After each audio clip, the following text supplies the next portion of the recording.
거룩하신 주일에 주님 앞에 나오신 여러분들을 환영합니다. 우리 옆에 계신 분들과 세 분 이상 악수를 하시면서 인사하겠습니다. 반갑습니다. 사랑합니다. 잘 오셨습니다. 세 분 이상 인사하십니다. 할렐루야. 하나님의 손가락 8번째 시간입니다. 오늘은 여호와 이레라고 하는 제목으로 함께 말씀을 나누려고 합니다. 앨런 코헨이라고 하는 사람이 지은 내가 정말 원하는 삶은 따로 있다라고 하는 책에 보면 이런 재미있는 얘기가 하나 나옵니다. 정글을 탐험하던 왕이 코코넛을 먹고 싶어서 코코넛을 자르려다가 그만 실수로 자기 발가락을 자르고 맙니다. 막 왕은 고통스러워하고 있는데 함께 동행했던 사제가 그만 왕이요 행운의 징조입니다 라고 이야기를 합니다. 이 사제의 말에 왕이 얼마나 화가 났는지 그를 그냥 구덩이 속에 던져버리고 그리고 여행을 계속합니다. 그런데 다음 날 식인종 부족에게 포로로 잡히게 되는데 이 식인종 부족이 자기들의 신에게 제물을 바치려고 하고 있다가 이 왕을 잡아서 이제 제물로 쓰려고 합니다. 그때 이 식인종의 사제가 제물을 전부 다 꼼꼼히 왕의 몸을 살펴보다가 발가락이 하나 없는 것을 알고는 제물로서는 부적격이다. 그래서 그냥 왕을 풀어줍니다. 그때 왕이 비로소 함께 동행했던 사제의 말이 옳았다라고 하는 걸 깨닫고 구덩이로 가서는 그 사제에게 깊이 사과를 합니다. 그래서 깊이 사과를 했더니 사제가 하는 말이 왕이시여 사과하지 않으셔도 됩니다. 왕께서 저를 이 구덩이에 던진 것이 저에게도 커다란 행운이었습니다. 이렇게 이야기합니다. 그래서 사제가 이렇게 담담하게 말하니까 왕이 어째서 그렇소 하고 이유를 물으니까 이 사제가 말하기를 만일 제가 왕과 함께 같이 있었다면 그 식인종들이 저를 제물로 썼을 테니까요. 이렇게 이야기했다는 그런 이야기입니다. 물론 이 이야기를 읽다 보면 이 이야기에서는 이걸 행운이다 이렇게 말했지만 믿음의 사람들에게 행운은 없습니다. 우리의 믿음의 삶은 하나님께서 돌보시는 그 돌보시는 은혜 가운데 있기 때문에 우리는 그것을 행운이라고 하지 않고 하나님의 은혜다 이렇게 말하는 줄로 믿습니다. 전에 제가 목회하던 이 철원 만나교회에 그 캘리포니아 주립대학교 교수님하고 학생들이 방문을 했던 적이 있어요. 오셔서 일주일 동안 그 유치부 아이들 영어 캠프도 해주시고 아주 그 외국인들하고 만나서 아이들이 행복했던 때가 있었는데 그때 이 철원 교회가 막 부흥하고 있을 때인데 그 방문하셨던 그 캘리포니아 주립대학교 교수님이 교회를 칭찬하는 거예요. 뭐라고 칭찬하냐면 요즘에는 한국이나 미국이나 다 미국에도 이렇게 부흥하는 교회가 별로 없는데 이렇게 시골에 있는 교회가 부흥하니까 참 좋다고 하면서 이야기를 해주셨습니다. 그때 제가 제가 좀 럭키합니다 이렇게 얘기를 했더니 이 교수님이 갑자기 정색을 하시더라고요. 목사님, 믿음의 사람은 럭키라는 말을 쓰지 않습니다. 믿음의 사람들은 그레이스라고 합니다. 이렇게 얘기를 하시더라고요. 그래서 제가 그 말씀을 듣고 바로 동의했습니다. 교수님 말씀이 맞습니다. 세상 사람들의 복은 다 행운이지만 우리의 복은 모두 하나님의 은혜입니다. 이렇게 말했던 기억이 납니다. 사실 우리 믿음의 사람들에게는 고난과 시련도 유익이 되는 줄로 믿습니다. 하나님께서는 그 고난과 시련을 통해서도 우리에게 복을 주시는 분이시기 때문입니다. 부활의 영광과 온 세상의 구원을 바라보시면서 십자가를 지신 주님처럼 우리도 고난 너머의 영광과 구원을 바라봐야 되는 거죠. 그럴 때 하나님의 은혜가 우리와 함께 하시는 줄로 믿습니다. 성경에 보면 이 불같은 시험, 시련을 당한 사람들이 많이 있습니다. 불같은 고난 가운데 이렇게 내버려졌던 그런 인생 같은 그런 모습들을 보여주는 사람들이 많이 있습니다. 가장 대표적인 예는 욥이라고 할 수 있죠. 그런데 그에 못지않게 오늘 우리가 함께 말씀을 나누고 있는 이 아브라함도 사람이 감당하기 어려운 시험을 겪은 사람이었습니다. 오늘 이 아브라함의 시험에 대해서 우리가 함께 말씀을 나눌 텐데 가만히 생각해 보면 이 아브라함의 시험이 참 견디기 어려운 일이었을 것이다 라고 하는 걸 우리가 함께 동감할 수가 있습니다. 아브라함은 믿음으로 자기 고향을 떠난 사람입니다. 그리고 하나님과 교제하면서 그의 일생을 살았습니다. 그러는 동안에 그의 믿음이 나날이 성장해 갑니다. 아브라함은 여러 가지 시련들을 이겨내면서 자기 안에 있었던 불신앙들을 몰아냅니다. 아니, 자기가 스스로 몰아냈다기보다는 하나님께서 그 안에 있는 불신앙들을 연단하시려고 하나님께서 그에게 여러 가지 많은 시련들을 주셨습니다. 참 희한하죠? 우리에게 불같은 시험들이 찾아오면 그 불같은 시험들이 지나고 난 뒤에 우리의 믿음이 조금씩 성숙합니다. 그러니까 아이들을 키워보면 잘 아는데요. 어린아이가 병에 걸려 감기에 걸려서 막 열이 막 40도까지 올라가고 이렇게 아프고 나면 참 희한하게 아이가 자라잖아요. 여러분 다 경험해 보셨죠? 예. 아프고 나면 뒤집기 하고, 아프고 나면 말을 하기 시작하고, 아프고 나면 걷기 시작합니다. 참 희한합니다. 그런데 우리의 신앙의 여정도 가만히 보면 비슷해요. 하나님이 아마 일부러 그렇게 만들어 놓으신 것 같아요. 우리도 불같은 시험을 당하고 연단을 당하고 어려움을 겪고 나면 신앙이 성숙합니다. 그 연단의 시간을 넘어가지 못하면 신앙이 죽게 되겠죠. 그러나 그 시험과 연단의 시간을 넘어가면 정금 같은 신앙으로 바뀌게 됩니다. 이제 아브라함의 믿음이 무르익을 대로 무르익었습니다. 아브라함이 이제 115세 정도가 됐습니다. 100세가 훨씬 넘어서 여러 가지 시련들을 겪으면서 이제는 이 세상에 이렇게 완전한 사람이 있을까 하는 정도로 온유하고 완전하고 신앙이 거룩한 믿음의 조상이 되었습니다. 19장에 보면 소돔과 고모라를 위해서 중보의 사람으로 세워집니다. 누군가를 위해서 하나님 앞에 정말 열심히 최선을 다해서 목숨을 걸고 기도할 수 있는 사람이 얼마나 되겠습니까? 그런 중보의 사람이 됐습니다. 21장에 가면 정말 견디기 어려운 일인데 하나님의 뜻대로 결단해야 될 일, 14살 먹은 자기의 아들을 내쫓는, 이스마엘을 내쫓는 그런 일을 하면서 정말 하나님의 뜻이 무엇인가, 하나님께서 원하시는 일이 무엇인가 아주 고난과 어려움 가운데 결단하고 하나님의 뜻을 따르는 그런 결심을 하게 됩니다. 이런 믿음으로 굳건해진 아브라함에게 더 이상 시련은 없을 것처럼 보였습니다. 그런데 가장 어렵고 큰 시련이 남아 있었습니다. 참 희한하게 우리 인생 살다 보면 그런 거 있잖아요. 참 고난이 있고 어려움이 있어서 이제는 어려운 시절 다 지나갔다 할 때쯤 큰 시험이 닥치는 경우가 있습니다. 어떤 경우에는 목숨의 위협을 받는 경우도 있고, 실제로 그때 참 저렇게 고생하고 이젠 고생 끝났다고 생각하는데 하나님 나라로 갔다, 이렇게 이야기하는 경우도 우리 인생에 종종 있습니다. 참 희한하죠? 왜 그 모든 어려움들이 끝나고 온전해진 것 같을 때 우리에게 시련이 찾아올까요? 아브라함에게도 그런 시련이 찾아왔습니다. 더 이상은 어려운 일이 없을 것 같던 그때에, 모든 것이 다 이루어지고 모든 것이 좋다 했던 그때에 가장 어렵고 큰 시련이 그에게 남아 있었습니다. 이건 사람으로서는 도저히 감당할 수 없는 일이었습니다. 완전히 녹아지고 풀어지고 다 포기해야 하는 그런 시련이 남아 있었습니다. 성경은 그 일 후에 하나님께서 아브라함을 시험하시려고 부르셨다, 이렇게 기록합니다. 여기서 그 일이 뭡니까? 하나님께서 아브라함과 함께 계신다고 하는 것을 이방 사람들이 먼저 알고서 아브라함과 평화의 조약을 맺으려고, 브엘세바의 언약을 맺으려고 찾아온 바로 그 일이었습니다. 모든 가정의 문제가 다 해결되고 이웃들과의 문제도 다 해결되고 아브라함의 신앙이 이제 하나님께서 그에게 약속하셨던 모든 일, 자손에 관한 것, 또 안전에 관한 것, 땅에 관한 것, 모든 일들이 다 해결되고 신앙의 고백이 이루어진 바로 그 일 후에 이제야말로 인생의 모든 시련과 시험과 풍파가 다 지나갔다고 생각했을 그때에 그의 일생에 가장 큰 시련이 준비되고 있었습니다. 하나님께서는 아브라함을 시험하시려고 부르십니다. 분명히 야고보서 1장에 보면 하나님은 아무도 시험하시지 않는다고 기록되어 있어요. 그리고 당신도 시험 당하지 않으신다고 기록되어 있습니다. 성경을 우리가 꼼꼼하게 읽다 보면, 성경을 묵상하다 보면 이런 부분에 부딪힐 때가 있어요. 야고보서 1장을 읽다 보면 갑자기 이 창세기에 있는 아브라함의 시험 이야기가 딱 생각이 납니다. 하나님은 아무도 시험하지 않으시고 아무에게 시험도 안 받으시다고 그랬는데 왜 아브라함은 시험하셨지? 하나님의 시험 이야기가 딱 떠오릅니다. 여러분, 이 부분이 이해가 되십니까? 어렵지요? 이럴 때는 궁금합니다. 하나님은 시험 하신다 그랬다가 어느 때는 하나님 시험 안 하시는 분이라고 그랬다가 말이죠. 과연 이 시험의 의미가 뭘까? 도대체 이건 어떻게 된 영문일까? 이 본문에, 오늘 본문에 시험하다라고 하는 말, 하나님께서 시험하시려고 부르셨다 할 때 이 시험하다라고 하는 말은 히브리어의 나사라고 하는 단어가 쓰입니다. 이 히브리어 성경에 나오는 시험은 다 이 단어를 씁니다. 이 말에는 네 가지 뜻이 있는데요.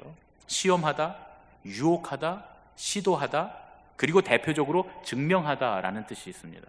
제가 처음에 이 하나님의 손가락 시리즈는 성경 공부를 위해서 만들었던 시리즈라 제가 여기서 이 시험에 관한 부분이 굉장히 중요한 부분이라고 생각해서 제가 좀 골똘히 묵상을 많이 했어요. 시간을 많이 갖고 묵상을 했습니다. 그래서 제가 알게 된 게 요거 faulty라고 하는 건데요. 영어로 하면 이 지금 단어들이 전부 다 T로 시작합니다. 시험하다, 테스트, 유혹하다, temptation, 시도하다, trial. 그렇죠? 시험과 유혹과 시도. 예. 그래서 이게 다 T자로 시작하는데 증명하다라는 말은 보통 proof 이렇게 쓰잖아요. 그래서 이건 증명하다는 T가 안 되는구나 그랬는데 이렇게 사전을 찾아보다 보니까 증명하다를 공증할 때, 우리가 공적으로 증명할 때는 testimony라는 단어를 씁니다. 그래서 제가 faulty다. 근데 실제로 보면 여기에 나오는 이 증명하다라고 하는 말은 이 계약과 관련돼서 공개적으로 증명하는, 공적으로 증명하는 데 의미가 있습니다. 그래서 이게 어떤 프루프보다는 테스티모니에 가깝다, 더 맞는 뜻이다. 그래서 제가 영어로 이렇게 해석을 하고 보니까 faulty가 되더라고요. 시험이라고 하는 말에는 이 네 가지 의미가 있습니다. 그런데 가만히 살펴보면요, 제가 왜 이 증명하다가 대표적으로 쓰이는 뜻이다라고 말씀드렸냐 하면, 이 의미를 살펴보면 그렇습니다. 시험이라고 하는 게 뭐예요? 그 사람의 자질과 역량을 증명하는 겁니다. 예를 들어서 운전면허 시험을 보면 그 사람이 도로에 나가서 운전을 할 수 있는지, 운전할 수 있는 자질을 갖고 있는지, 역량을 갖고 있는지, 그런 수준의 어떤 그런 능력을 갖고 있는지 테스트를 해서 그 사람에게 자격을 줍니다. 당신은 도로에서 운전할 수 있는 자격이 있습니다 라고 운전면허를 주는 거죠. 그러니까 테스트라고 하는 건 뭐냐면 그 사람의 자질과 역량, 그 사람이 준비되었는가를 증명하는 것입니다. 두 번째, 유혹은 그 사람의 참됨을 증명하는 겁니다. 그 사람이 어떤 유혹, 죄의 유혹 앞에서도 그거를 넘어설 수 있는지, 윤리적이고 도덕적이고 신앙적인 사람인지 그 사람의 참됨을 증명하는 것이 유혹이라고 할 수 있습니다. 그럼 시련이라고 할 수 있는데요, 그 사람에게 시련이 불어닥치고 또 그걸 위해서 시도한다, 그러면 그 사람의 능력을 증명하는 거라고 할 수 있습니다. 예를 들어서 에베레스트 산 K2 정상에 오른다, 그러면 그 사람이 그걸 위해서 시도하고 노력하고 애써서 거기에 시련을 겪습니다. 그 어려움을 겪어내고 이겨내서 정상에 딱 오를 때 그 사람의 능력이 에베레스트 산 꼭대기에 오르는 능력을 가진 사람이다, 이렇게 말할 수 있는 거죠. 그러니까 이것도 그 사람의 능력을 증명하는 것이다, 이렇게 말할 수 있습니다. 다 공개적인 기록으로 증명될 수 있는 거죠. 우리 시험은 대부분 자격증으로 증명이 되고요, 또 유혹에 넘어지면 법적으로 처벌을 받게 되죠. 그 다음에 우리가 어떤 시도를 했을 때 그 기록, 레코드라고 하는 게 딱 남잖아요. 그래서 달리기를 해서 100m를 몇 초에 뛰었는가, 에베레스트 산 어느 봉우리에 올라갔는가, 이런 것들을 공개적으로 다 공적으로 기록이 딱 남는 것들입니다. 그래서 이 세 가지는 모두 다 우리가 볼 때 증명하다라고 대표적으로 쓸 수 있다, 그런 얘기입니다. 그러니까 저는 하나님께서 무언가 증명하시려고 혹은 어떤 자격을 주시려고 아브라함을 부르셨다. 여기서 하나님께서 아브라함을 시험하시려고 라고 하는 말은 아브라함의 어떤 능력을 증명하시려고 혹은 아브라함에게 어떤 자격이 있음을 증명하시려고 부르셨다라는 겁니다. 그런데 이런 시험이라고 하는 단어의 뜻을 생각하고서 야고보서 1장을 가보면, 야고보서 1장은 물론 히라보로 쓰여져 있으니까 히브리어 나사와는 좀 다른 단어가 쓰였을 거예요. 전혀 다른 나라 말이 쓰여 있습니다. 오늘 아브라함에게 하시는 시험의 의미가 뭔지 이 야고보서를 통해서도 알 수 있습니다. 히라보의 시험하다라고 하는 말은 페이라쪼라고 하는 단어를 씁니다. 그런데요, 희한하게도 이 두 단어가 똑같은 네 개의 뜻을 똑같이 포함하고 있습니다. 히라보의 페이라쪼라고 하는 말도 이 히브리어 나사와 똑같은 뜻입니다. 그러니까 똑같이 시험하다, 또 시도하다, 유혹하다, 증명하다, 네 가지 뜻을 다 똑같이 갖고 있어요. 그래서 그런 의미에서 보면 야고보서가 말한 건 뭐냐면 죄를 짓게 만드는 유혹의 의미로 해석하면 딱 맞습니다. 하나님은 누구에게도 죄를 짓는 유혹을 받지 않으신다는 거예요. 그리고 하나님은 절대로 죄를 짓지 않으시는 분이다. 그리고 하나님은 누군가를 죄를 짓도록 유혹하지 않으시는 분이다. 야고보서의 시험은 그런 의미로 해석해야 됩니다. 왜냐하면 그 야고보서 1장에 욕심이 잉태한지 죄를 낳고 죄가 장성한지 사망을 낳느니라, 이 말씀이 있어서 야고보서 1장을 꼼꼼히 읽어보면 이건 죄에 관한 문제구나, 유혹에 관한 문제구나 라는 걸 알 수 있어요. 그러니까 성경을 우리가 한 절씩만 읽으니까 그 한 절에선 딱 걸려서 하나님 시험하지 않는다 그래놓고 아브라함은 왜 시험하셨나, 이렇게 생각할 수 있지만 실제로 이 시험이라고 하는 단어가 포함하고 있는 의미를 보면 야고보서에 나오는 말씀은 유혹과 관련되어 있다, 죄와 관련되어 있는 말씀이다 라고 하는 걸 알 수가 있습니다. 그런데 그럼에도 불구하고 야고보서 기자는 뭐라고 말씀하시냐면 죄를 지어서 유혹에 빠져서 넘어져서 실망하고 낙심하고 죄악 가운데 좌절한 사람이라도 그 고통을 다 이겨내고 감내해내면, 참아내면 하나님께서 사랑하는 자들에게 주시는 생명의 면류관을 주실 것이다, 이렇게 말씀합니다. 그러니까 우리는 흔히 시험이나 시련 이런 것들에 대해서는 좀 어떤 믿음의 자격이나 어떤 능력을 얻기 위해서, 또 어떤 자격이나 능력을 얻기 위해서 고난받고 시험당하고 고통당하는 것에 대해서는 아주 높게 평가하는 경향이 있습니다. 그러나 유혹을 받아서 죄에 넘어진 경우에는 그 고통받아도, 그래 너 그렇게 잘못해서 넘어졌으니까 그 죄를 받아도 싸다 하고 손가락질을 하는 경우가 많이 있죠. 대부분 우리의 마음이 그렇습니다. 그러나 그럼에도 불구하고 죄에 빠져서 유혹에 빠져서 넘어졌어도 실패하지 말아야 될 것은 무엇이냐? 믿음의 눈으로 보면 유혹에 의해서 받는 고통, 유혹에 넘어져서 죄에 빠져서 받는 고통도 극복해내야 될 고통이다, 그런 얘기입니다. 그러니까 때로 우리가 실수해서 유혹에 빠져서 죄에 넘어졌다 할지라도 포기하지 말고 믿음으로 다시 일어나야 한다는 거예요.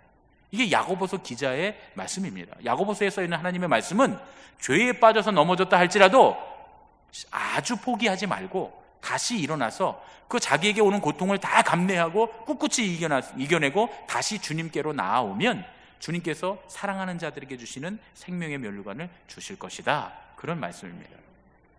오늘 우리가 읽은 이 본문에 등장하는 아브라함의 시험은 그런 유혹으로부터 오는 고난과는 관련이 없습니다. 물론 엄밀하게 따지면 관련이 있을 수도 있겠죠. 하나님보다 아들 이삭을 더 사랑한 죄, 이런 건 될 수 있겠지만, 어쨌든 그렇게까지 우리가 극단적으로 나가지 않으면 아브라함의 시험 이야기는 죄에 관한 유혹과는 좀 관련이 없을 것이다, 이렇게 생각해 볼 수가 있습니다. 이 아브라함은 어떤 신앙의 자격과 어떤 능력을 하나님께서 테스트하기 위해서, 혹은 그를 시험해 보시기 위해서, 시도하시기 위해, 트라이하기 위해서 그를 부르셨다, 이렇게 볼 수가 있습니다. 그리고 아브라함은 이 시험을 통과합니다. 우리는 하나님의 사람으로 증명되는 과정에서 분명히 오늘 아브라함이 우리에게 보여준 믿음을 가져야 됩니다. 그럼 과연 시험을 통과하는 아브라함의 믿음은 무엇이었을까? 그리고 과연 이 시험은 정말 시험을 통과하는 불굴의 의지와 믿음을 가진 아브라함의 신앙을 통해서 극복된 것일까? 오늘 이 두 가지 질문을 가지고 함께 말씀을 나눕니다.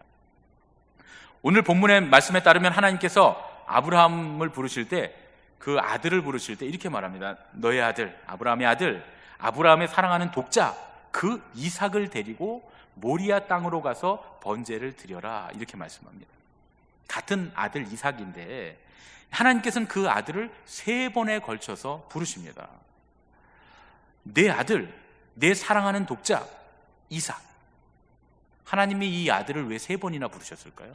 3번에 걸쳐서 이 아들의 이름을 부르셨을까요? 왜냐하면 이 이삭이라고 하는 이 아들은 그냥 아들이 아니었기 때문입니다. 이삭은 아브라함이 너무나 사랑하는 100세에 낳은 독자였습니다. 게다가 그 아들은 아브라함의 가족들과 이 소식을 듣는 모든 사람들이 기뻐하며 즐거이 웃었던, 그래서 그 이름이 웃음인 이삭입니다. 아브라함과 사라의 모든 씨름과 평생의 한을 풀어준 그런 아들이었습니다. 그러니까 아브라함에게 이 아들이 얼마나 귀했을까요? 하나님도 그걸 알고 계셨습니다. 그래서 너 그 아들 귀한 줄 내가 안다.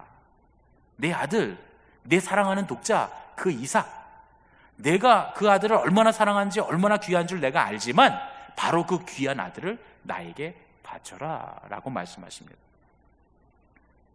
그런 귀한 아들을 하나님께서 번제물로 바치라고 하시는데, 여러분, 번제가 뭡니까? 그 아들을 죽여서 드려야 하는 제사입니다. 그냥 죽이는 것으로 끝나는 것이 아니라 흔적도 없이 불살라 버려야 하는 그런 제사가 바로 번제입니다.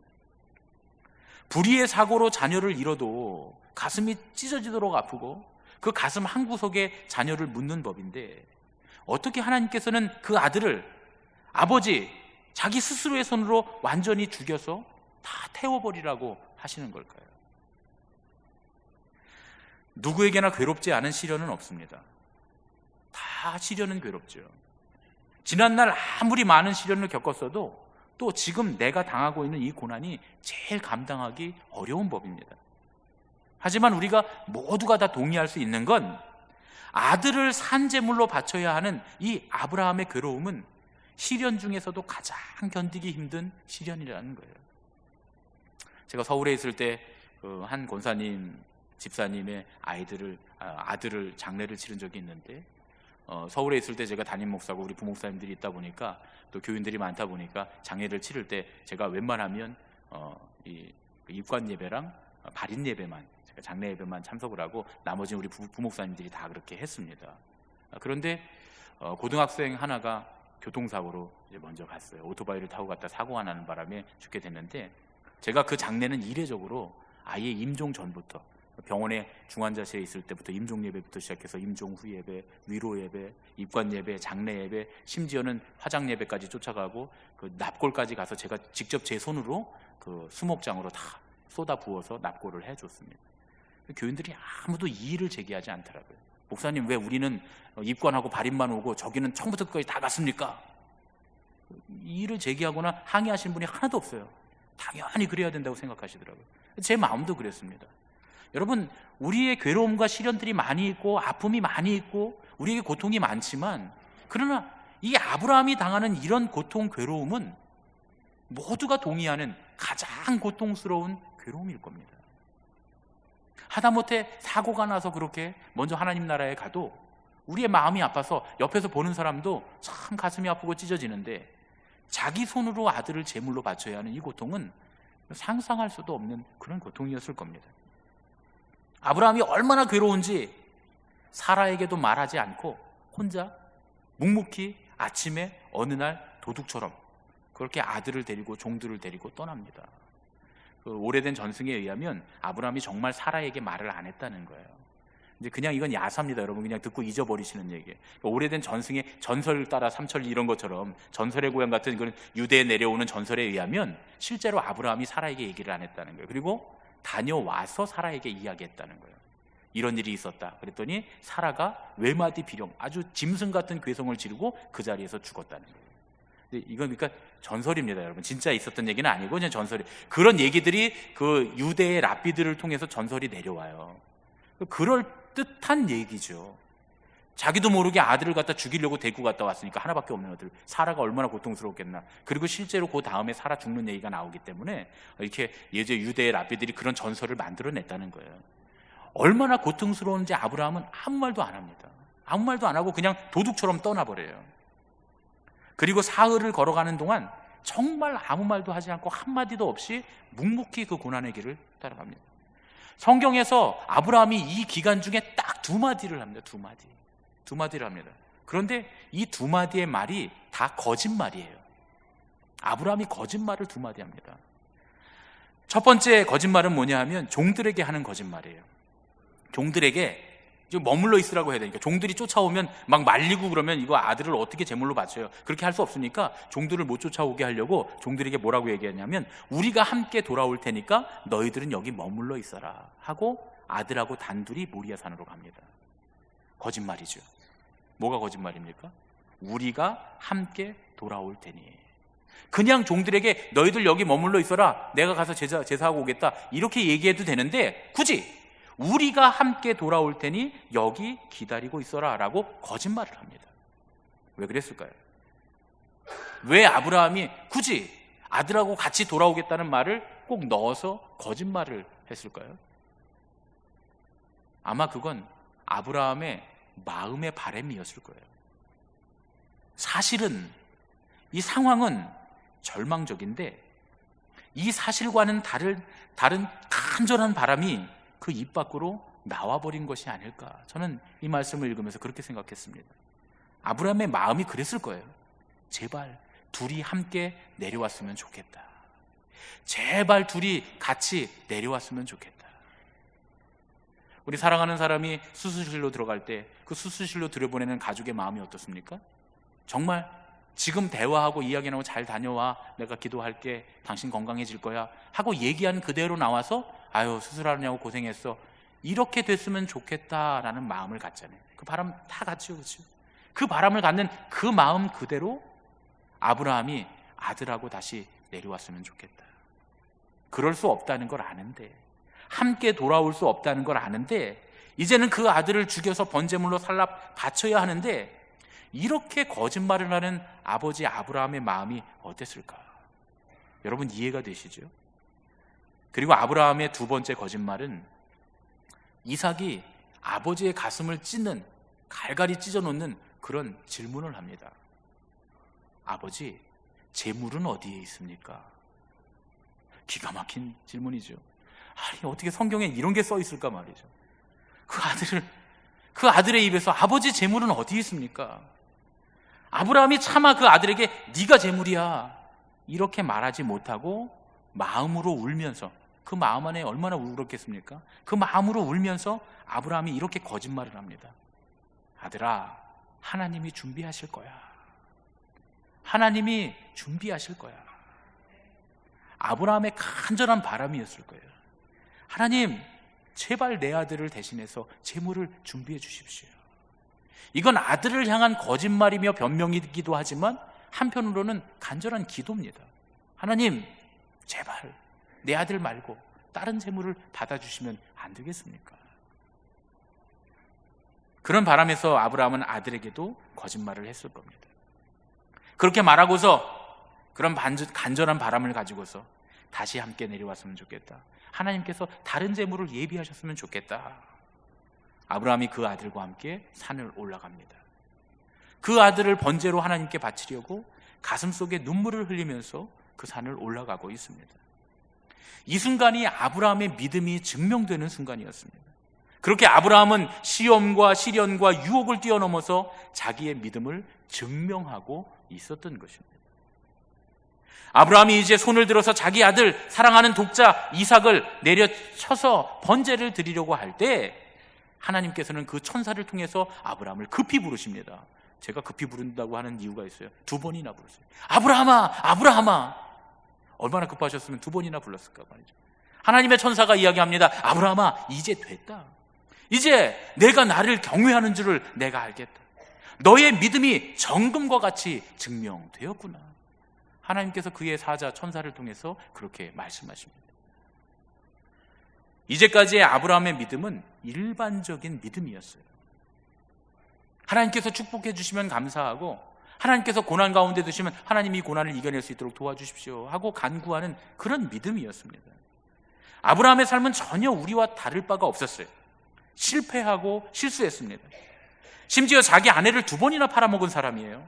인간적인 방법으로 자기의 꿈을 이루려고 이스마엘을 낳았습니다. 아브라함은 그렇게 위대한 사람 아니었어요. 어떻게 보면 아브라함이 한 일이라고는 아들 하나 낳으려고 애쓴 겁니다. 여러분, 아브라함이 인류에게 무슨 위대한 일을 했습니까? 인류를 구원할 만한 바이러스를 퇴치하는 약품을 발견했습니까? 인류를 위해서 뭔가 대단한 일을 해서 이 지구를 위기에서 구했습니까?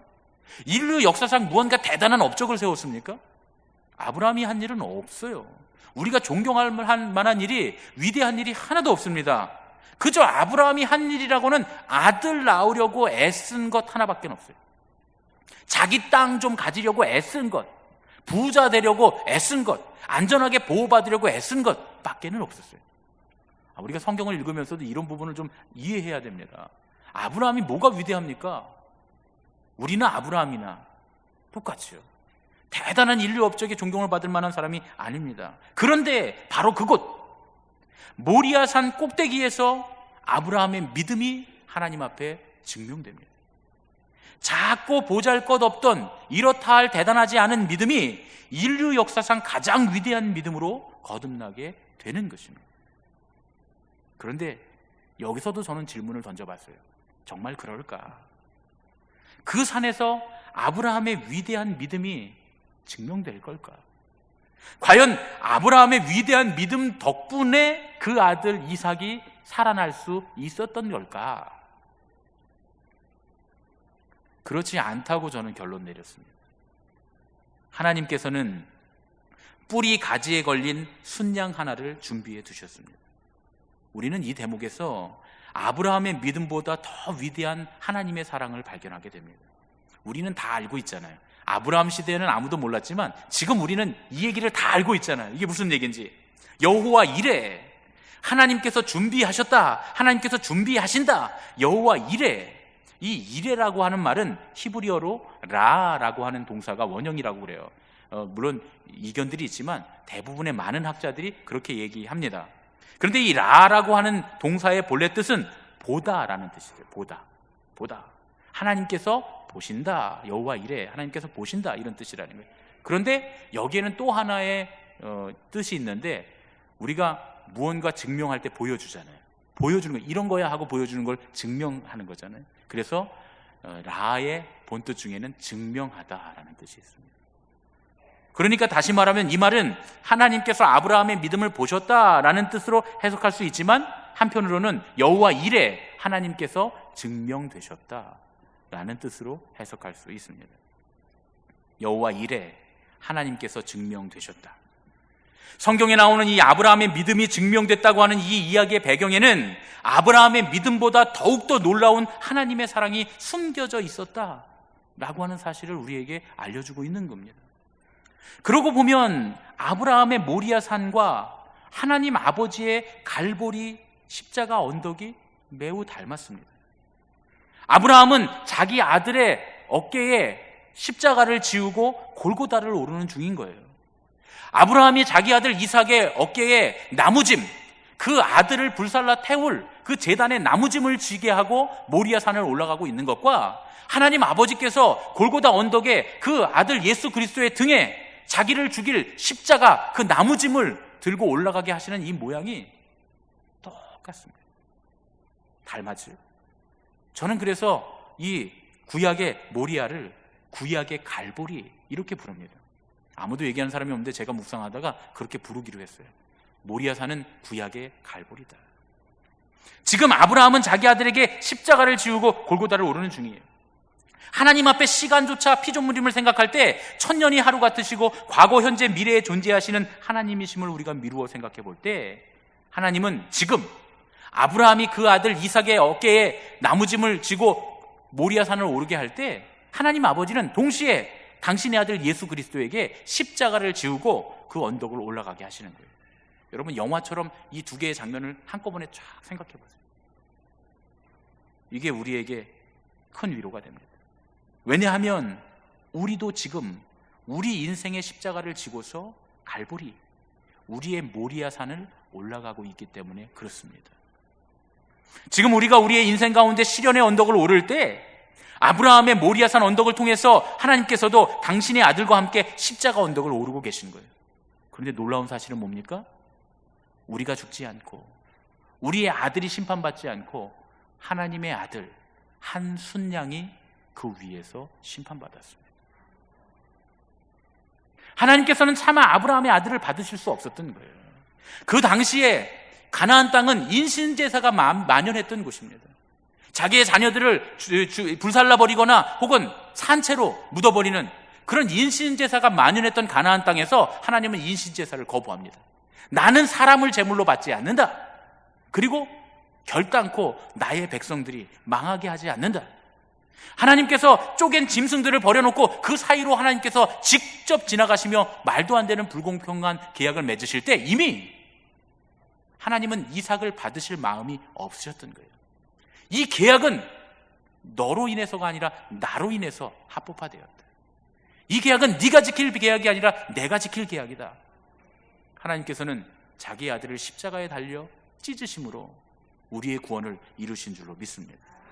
우리의 죄 때문에 우리가 죽는 것이 마땅하지만 우리를 그 모리아산 꼭대기에서 갈보리 언덕에서 제물로 멸망시킬 수 없으셔서 우리 대신 당신의 독생자 어린 양 예수 그리스도를 갈보리산 위에서 희생시키신 줄로 믿습니다.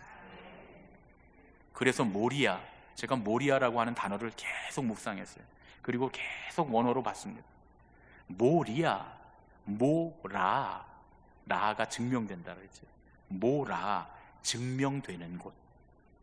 제 해석입니다. 모라, 증명되는 곳. 모리아는 우리를 향한 하나님의 사랑과 은혜가 증명되는 곳이다. 우리는 결코 망하지 않습니다. 우리는 하나님의 사랑 안에서 결코 실패할 수 없습니다. 왜냐하면 하나님께서 이삭 대신 그 순양을 준비하신 것처럼 우리 대신 흠없는 어린 양 예수 그리스도를 준비하셔서 우리 대신 그 모든 죄의 대가를 지게 하셨기 때문입니다. 우리는 실수하고 잘못하고 자꾸 넘어집니다. 그러나 그 대가는 하나님께서 지셨습니다. 그런 의미에서 고난의 모리아 산을 올라가는 아브라함과 우리가 이 올라가고 있는 고난의 언덕은 오히려 우리의 믿음이 증명된다기보다는 우리의 믿음이 증명되는, 우리의 연약한 믿음이 증명되는 길인 동시에 그 믿음보다 훨씬 크신, 우리를 향하신 실패하지 않으시는 하나님의 갈보리 사랑이 증명되는 길인 줄로 믿습니다. 우리에게 찾아오는 고난이 증명하는 것, 그건 결코 실패하지 않는 우리를 향하신 하나님의 사랑인 줄로 믿습니다. 여러분, 우리의 삶은 과정입니다. 그 과정 가운데 고난이 찾아오지만 그 고난조차도 과정입니다. 그 고난은 우리의 믿음이 증명되는 과정입니다. 그리고 우리는 그 삶의 고난을 통해서 하나님의 크신 사랑이 우리 가운데 증명된다라고 하는 사실을 잊어서는 안 됩니다. 여러분, 다들 커피 좋아하시죠? 저도 아침에 우리 청년들이 커피 선교회에서 아침마다 일부 예배가 끝나면 커피를 갖다 줘요. 저도 커피 참 좋아합니다. 저는 특히 빈속에 마시는 커피를 좋아합니다. 위는 괜찮습니다. 여러분 걱정하실 텐데 참 맛있어요. 커피가 참 좋습니다. 그런데 커피가 맛있으려면 뭐가 좋아야 합니까? 뭐 다 좋아야 돼요. 물도 좋아야 되고 뭐 이것저것 다 좋아야 되지만 무엇보다 원두가 좋아야 되겠죠.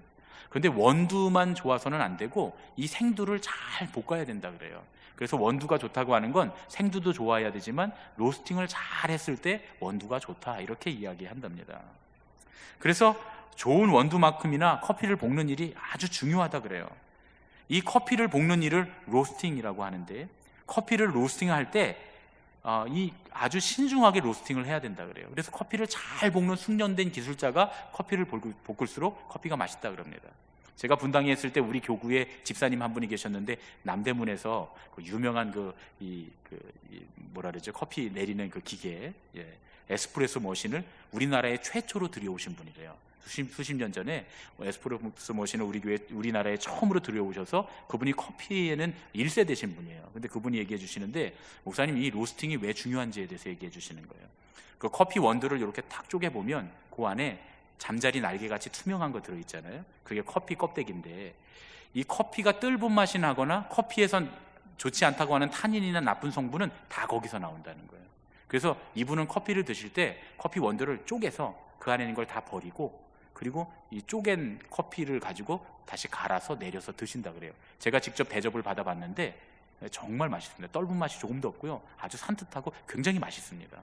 그런데 이게 굉장히 수고롭잖아요. 커피콩을 일일이 다 쪼개갖고 그 안에 있는 거 다 버리는 게. 그래서 중요한 게 뭐냐면, 로스팅 할 때 이 숙련된 기술자들은 그 안에 있는 그 커피 껍데기, 그걸 얼마나 많이 날려보내느냐에 따라 이 사람이 좋은 로스터인가 아닌가가 결정이 된다는 거예요. 여러분 아시겠죠? 그런 얘기입니다. 그런데 이 커피 볶는 로스팅을 할 때 커피가 가장 맛있고 향기로울 때가 언제냐 하면, 그때를 피크 로스팅이라고 부른다는 거예요. 피크, 로스팅이 피크를 이뤘다, 이런 뜻이죠. 피크 로스팅이라고 부르는데, 이 피크 로스팅은 상당히 숙련된 기술자만이 해낼 수 있다는 겁니다. 잘못하면 다 타버리고, 잘못하면 이 로스팅 돼서 그 나쁜 것들이 다 남아있고 그렇다는 거죠. 여러분, 한낱 커피도 불에 달궈져서 고난이 극에 달했을 때 가장 좋은 맛과 향기를 내게 된다는 거예요. 제가 그 얘기를 듣다가 은혜를 깨달았습니다. 야, 한낱 커피콩도 고난이 극에 달했을 때 가장 좋은 향기와 맛을 낸다는데, 우리 인생도 비슷하단 말이죠. 하나님께서는 우리의 고난을 통해서 우리의 삶을 가장 아름답고 향기롭게 만들어 가시는 것이 아닌가 말이죠. 제가 지난번에 서울에 있었던 그런 이 교회에서, 또 분당에 있었던 교회에서 두 번의 장례를 치르면서 제가 받은 은혜가 있습니다. 첫 번째는 분당에 있을 텐데, 우리 교구의 권사님들 가정에 청년 하나가, 남자 청년이었는데 군대를 갔다 와서 암이 발견됐어요. 그러니까 20대인데 20대 초반에 암이 발견돼서 그 암이 희귀암이라 고치기가 어렵다는 거예요. 저희가 많이 기도하고 애를 썼어요. 처음에는 좀 좋아져서 시골에 가서 좀 요양하기도 하고 또 농사를 짓기도 하고 이러면서 좀 건강해졌는데 어느 날 갑자기 악화가 돼서 그만 하나님 나라로 가버리고 말았습니다. 장례를 치르는데 참 힘들었어요. 마음이 아팠어요. 그런데 장례를 치르다가 어떻게 뭐 위로할 말도 없잖아요. 딸 하나 아들 하나 있는 집에 작은 아들이 20대에 그렇게 돼서 먼저 하나님 나라로 가버리니까 뭐 목사로서 위로할 말이 뭐가 있습니까? 뭐 하나님께서 살려주셨으면 위로할 말이 있지만 하나님 데려가셨는데요. 그래서 제가 참 마음이 힘들고 장례를 치르는 목사도 저도 이제 30대 중반의 목사였기 때문에 마음이 많이 힘들었습니다. 그런데 그때 우리 권사님 때문에 제가 큰 위로를 받았는데 그 입관 예배를 드리러 이제 입관실에 들어갔어요. 그러니까 입관실에 들어가서 이렇게 입관을 하는데 마지막으로 이제 아들하고 인사를 하면서 권사님이 그러시는 거예요. 막 우시면서 하시는 말씀이 아들의 이름을 부르면서 네가 내 아들이라서 너무 행복했다. 이 세상에 내 아들로 와서 20몇 년 동안 나랑 함께 내 아들로 살아줘서 고마워. 우리 천국에서 다시 만나자. 금방 엄마가 쫓아갈게. 이렇게 이야기는 얘기를 들으면서 저도 많이 울고 마음의 위로를 받았습니다. 고통이 있고 어려움이 있지만 이 고난 가운데 하나님 나라를 소망하고 바라보면서 그 아들에게 고맙다고 이야기할 수 있고 감사를 이야기할 수 있는 것, 이것이 진짜 신앙이 아닌가 말이죠. 그 아들이 몇 년 동안 그 암으로 투병하면서 그 가족들이 다 고난을 겪으면서 신앙이 깊어졌던 거예요. 그리고 이 신앙의 날을 준비하고 있었던 것처럼 제 마음에 보여졌습니다. 두 번째로는 처음에 말씀드렸던 그 이야기인데요. 전에서 서울에서 있었던 고등학생이 오토바이를 타고 가다가 사고가 나서 죽게 됐는데 한 일주일 정도를 병원의 중환자실에 있었습니다. 남편 권사님 참 믿음이 좋으신 분이에요. 부인 집사님도 믿음이 좋으신 분이었습니다. 부인 집사님은 교회 학교에서 교사로 섬기시고 남편 권사님은 재무부에서 재무부원으로 섬기셨는데 두 분이 열심히 신앙생활을 하셨어요. 그래서 다음번 장로님 추대될 후보였어요. 그런데 갑자기 아들이 그렇게 사고가 나서 죽게 되면서 그러면서 마음에 부담이 생겼어요. 이분들이 연고가 있는 분들이 아니기 때문에 이렇게 어려운 일이 생기면 교회를 떠나기가 십상이거든요. 왜냐하면 다들 그 상처를 알고 있기 때문에 또 교인들 중에 뭐 수군수군 되는 사람도 있고 그렇기 때문에 힘들어서 교회를 떠나게 될 게 분명한데 장례를 치르고 나서는 항상 그 자리에 그 2층에 저쪽 옆에 자리에 항상 그 자리에 앉아 계시는 항상 예배를 드리는 거예요. 목사님 저희가 마음이 너무 힘들어서 저희가 좀 정신과 치료도 받고 진료를 받아야 됩니다. 상담도 하고 그동안은 저희가 봉사를 좀 쉬겠습니다. 그래서 제가 그렇게 하시라 그랬어요. 그랬더니 1년 동안 봉사를 쉬시면서 그래도 예배는 한 번도 빠지지 않고 나와서 예배 드리십니다. 그 예배를 항상 드립니다. 고난 가운데 제 마음이 참 힘들었어요. 어떻게 얘기를 해야 되나, 무슨 얘기를 해야 되나. 목사가 참 이런 장례를 치르기 어렵고 그런 일들을 치르는 건 참 고통스러운 일입니다. 제가 장례를 처음부터 끝까지 다 치러드리는 과정 가운데 그런데 그런 간증을 들었어요. 그 부인 집사님이 굉장히 똑똑한 분이에요. 그래서 신학책도 많이 읽으시고 또 신앙에 관한 서적들도 많이 읽으셔서 이분이 그런 고백을 저한테 하시더라고요. 목사님, 제가 우리 아들이 이런 일을 당하기 전까지는 하나님 나라가 그냥 머릿속에만 있는 건 줄 알았어요. 지식 속에만 있는 건 줄 알았어요. 하나님의 나라는 이 땅에 살면서 하나님 뜻대로 잘 살면 되지 죽어서 무슨 하나님 나라가 있나 이렇게 생각하셨다는 거예요. 모든 신학이나 이런 것들을 보면서 좀 신학적으로 생각을 하셨던 것 같아요. 신앙을 신학적으로 받아들이셨던 것 같아요.